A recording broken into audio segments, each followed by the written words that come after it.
JEE means MCQസിലെ last ചോദ്യം, that is question number 20 February 1 ഷിഫ്റ്റിലെ ചോദ്യം എന്ന് പറയുന്നത് നമ്മുടെ വേവ് ഒപ്റ്റിക്സിലെ സിംഗിൾ സ്ലിറ്റ് ഡിഫ്രാക്ഷൻ എന്ന് ചോദിച്ചൊരു ചോദ്യമാണ്. അവിടെ നിങ്ങൾക്ക് സെൻട്രൽ മാക്സിമത്തിൽ ഉള്ള സ്ലിറ്റ് വിഡ്ത്ത്, അതായത് നമ്മുടെ എന്താണ് സെൻട്രൽ മാക്സിമത്തിലെ ലീനിയർ വിഡ്ത്തും അതേപോലെ തന്നെ ഈ പറഞ്ഞ പോലെ ആംഗുലാർ വിഡ്ത്തും ഒക്കെ നമ്മൾ പഠിച്ചിട്ടുള്ളതാണ് അല്ലേ.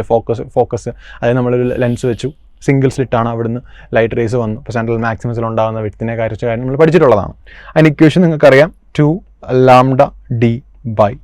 ഈ ഡി എന്ന് പറഞ്ഞാൽ focal length of the lens ആണ്, സ്മോൾ ഡി എന്ന് പറഞ്ഞാൽ സ്ലിറ്റിൻ്റെ വിഡ്ത്ത് ആണ്.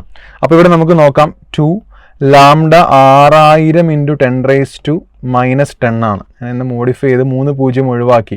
അപ്പോൾ 6 × 10⁻⁷ എന്ന് എഴുതിയാൽ പോരെ. 20 സെൻറ്റിമീറ്റർ എന്ന് പറഞ്ഞാൽ 0.2 മീറ്റർ ആണ്, അതാണ് ഫോക്കൽ ലെങ്ത് എന്ന് പറയുന്നത്.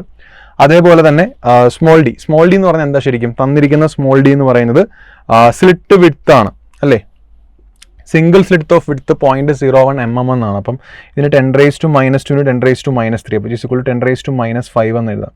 10⁻⁻5 എന്ന് എഴുതാം. വെട്ടിക്കളഞ്ഞാൽ 10⁻⁻2 വരും. 2.4 × 10⁻⁻2 മീറ്റർ എന്ന് വരും, അല്ലെങ്കിൽ 24 × 10⁻⁻3 metre. Option 2 is the right answer.